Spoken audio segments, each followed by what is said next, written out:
Overall గా ఈరోజు stock market లో చూస్తే మార్నింగ్ అయితే స్వల్ప అంటే కొంచెం గ్యాప్ అప్ తో స్టార్ట్ అయిన మార్కెట్ అయితే అదే విధంగా మార్కెట్ జోష్ అయితే కొనసాగడం జరిగింది. ముఖ్యంగా మిడిల్ ఈస్ట్ లో స్టేట్ ఆఫ్ హార్మోజ్ ఓపెన్ అవ్వడం, నౌకల రాకపోకలు అండ్ ముడి చెమురు తగ్గిపోవడం అనేది కూడా మార్కెట్ కి కలిసి వచ్చిన అంశం. సో ఓవరాల్ గా నౌకల రాకపోకలు స్టార్ట్ అవడంతో పెట్రోల్ అండ్ డీజిల్ అంటే ముడి చెమురు బ్రెంట్ క్రూడ్ ఆయిల్ కూడా తగ్గడం మనం అబ్జర్వ్ చేయొచ్చు. సో బ్రెంట్ క్రూడ్ ఆయిల్ వచ్చేసి షార్టేజ్ ఉంటుంది అనేసి ఇన్ని రోజులు అనుకున్నారు. కాకపోతే పీస్ డీల్ అనేది ఓకే అవ్వడంతో అయితే స్టేట్ ఆఫ్ హార్మోజ్ ఓపెన్ అవ్వడం, నౌకల రాకపోకలు స్టార్ట్ అవ్వడం మనం అబ్జర్వ్ చేయొచ్చు.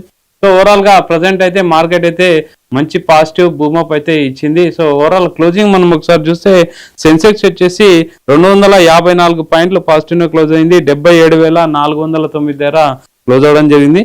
నిఫ్టీ వచ్చేసి 82 పాయింట్లు పాజిటివ్ క్లోజ్ అయిపోయింది. 24,168 దగ్గర అయితే ప్రజెంట్ క్లోజ్ అవడం మనం అబ్జర్వ్ చేయొచ్చు.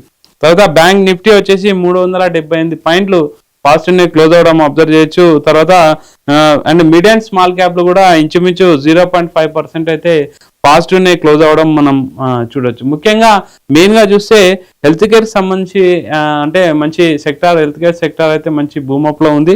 ముఖ్యంగా మ్యాక్స్ హెల్త్ కేర్ అయితే మంచి పాజిటివ్ లో ఉంది. తర్వాత ఇంటర్ గ్లోబ్ ఏవియేషన్ కూడా అంటే టాప్ గెయినర్స్ లో చూడొచ్చు. ట్రెంట్ కూడా, తర్వాత బిఈఎల్ కానీ, అదానీ ఎంటర్టైన్మెంట్ ఈ కంపెనీలు అయితే టాప్ గెయినర్ గా అయితే మనం చూడొచ్చు. సో ఓవరాల్ గా మార్కెట్ చూస్తే అంత పాజిటివ్ మోడ్ లో ఉంది. ఒక ఐటీ సెక్టార్ మాత్రం కొంచెం నెగిటివ్ లోనే కనపడిందని మనం చెప్పొచ్చు. తర్వాత టాప్ గెయినర్స్ ఇంతకుముందు చూసాము. తర్వాత టాప్ లూజర్స్ మనం ఒకసారి అబ్జర్వ్ చేస్తే ఐఎఫ్సిఐ కానీ, తర్వాత ఐడిబిఐ బ్యాంక్ కానీ, ఐనాక్స్ ఇండియా కానీ, తర్వాత ఎలాన్కో ఇంజనీరింగ్ కంపెనీ కానీ, ముఖ్యంగా జిందాల్ స్టీల్ కూడా నెగిటివ్ లోనే ఉండడం మనం అబ్జర్వ్ చేయొచ్చు. ఓవరాల్ గా మెయిన్ ఈరోజు చూసుకుంటే ఇంతకుముందు చెప్పినట్టు మిడిల్ ఈస్ట్ లో యుద్ధం యొక్క ప్రభావంతోనైతే ఖచ్చితంగా స్టాక్ మార్కెట్ అయితే పాజిటివ్ లోనే ఉన్నాయని చెప్పాలి.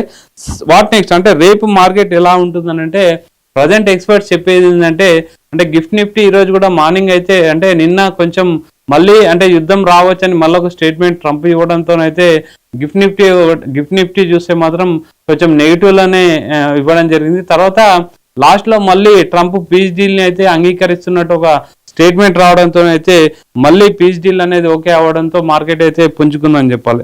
సో ఓవరాల్ గా మనం ఒకసారి అంటే ఇండిసీస్ కూడా ఒకసారి ఏ విధంగా ఉన్నాయి మనం ముఖ్యంగా అబ్జర్వ్ చేస్తే ఆటో సెక్టర్ అయితే పాజిటివ్ లోనే ఉంది, ఐటీ సెక్టర్ నెగిటివ్ లోనే ఉంది, పిఎస్యు బ్యాంక్ కూడా పాజిటివ్ లోనే ఉంది, ఫార్మాకి సంబంధించి పాజిటివ్ లో ఉంది, మెటల్ సంబంధించి అండ్ ఐటీ సంబంధించి మాత్రం నెగిటివ్ లో ఉండడం మనం అబ్జర్వ్ చేయొచ్చు.